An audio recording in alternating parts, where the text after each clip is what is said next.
A Weibo post that's been getting quite a bit of attention lately is a post that cites MarketWatch and claims that although Chinese-made products make up the vast majority of products being sold in the U.S., Americans could barely name a single Chinese brand. According to a survey released in April, only 6% of Americans that took part in the study could come up with only one Chinese brand name. Now, some respondents mistakenly identify Japanese brands like Honda, Sony, and Toyota as Chinese. According to some experts, it's been easier for China to simply build a product than to develop a brand. However, things are slowly changing, it seems, as Chinese manufacturers realize the profit potential for having branded items. For example, Herborist, a popular Chinese cosmetic brand, is being labeled as made in Shanghai. Now, Chinese internet users have known for quite some time now of China's difficulty in pushing domestic brands abroad. So now let's take a look at what they had to say about Chinese brands. China is truly lacking in recognizable brands. I'm not surprised that most people in America are unable to name Chinese brands. In this regard, we are behind the Japanese and the Koreans, and it's something that we need to improve on. From another point of view, it demonstrates how little average Americans know of the outside world. Most Americans still have the mentality that America will conquer the world. The same is true for China, though it shows we need to learn more about each other.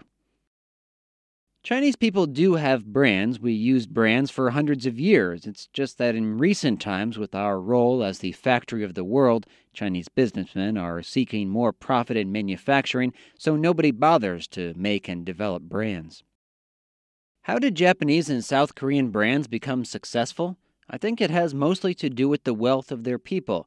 There is still a huge income disparity in China, and I think when most of the Chinese population is able to reach middle class, Chinese brands would be able to walk forward to the world stage. Some Americans mistake Honda and Sony for Chinese brands. Well, that shows that Japanese need to work harder with their brands as well. You can't really blame this on the Americans. We have only ourselves to blame. We spent the last 30 years as a giant factory churning out made-in-China products, but we did not really create anything for ourselves. No wonder people think we are a nation of copycats. We haven't used our imagination for 30 years. Although you don't see many Chinese brands on your store shelves today, it doesn't mean that it will stay that way 5 years or 10 years from now. According to experts, given China's size and economy, it's only a matter of time before the country begins exporting its culture and style to the West.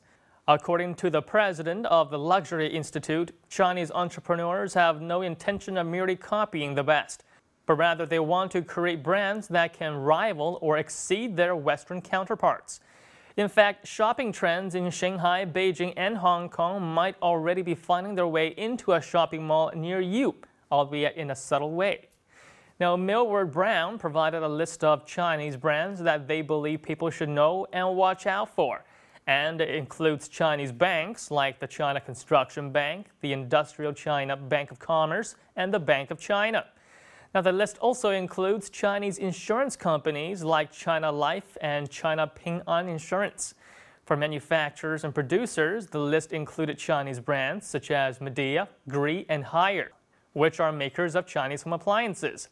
Shuanghui, Mengniu, and Yili, some of China's biggest food and dairy producers, as well as Lenovo, Baidu, and Tencent. Also on the list are Qingdao, Maotai, and Wuliangye, which are some of the most well-known distilleries and breweries in the country. Okay, and now let's get back to Weibo and take a look at what Chinese internet users believe are the challenges awaiting Chinese brands on the global market. You can't rush this. To establish a good brand, you first need to have good quality. I think we need to first increase the quality of made-in-China products before we can even think about making a brand. Look at all the foreign brands in China. They are more popular than Chinese domestic brands. If we can't even have a handle on the Chinese market, what are the chances of success on the international market? China is a large economy, sure, but it's not a strong economy. There is a difference. The Chinese economy is large simply because of the population, but it is not strong because when you divide our economy by our population, you get a very small number. The reason why we don't have strong brands is because our products are simply not as well designed as international brands.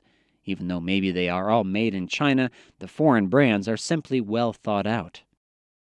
The problem is Chinese businessmen want to invest as little as possible and make as much money as fast as possible. You're not going to be able to create a brand with that kind of mentality. Creating a good brand takes years, maybe decades, and requires a lot of investment. You want to create a good brand, the first thing you need is not fame, but the trust of the consumers. Besides exporting Chinese goods and Chinese culture, it seems that the vastly profitable Chinese market might also affect Hollywood movie storylines. For example, last year in a remake of the Cold War film Red Dawn, the villains were digitally changed from Chinese in the original to North Korean. Also in the science fiction movie Looper, scenes that were set in Paris were replaced with scenes set in Shanghai. And according to Phil Contrino, the vice president and chief analyst at boxoffice.com, producers will start to think more about Chinese tastes in their pre-productions to avoid losing valuable ticket sales. And that brings us to our next story. Whatever happened to Django Unchained in China?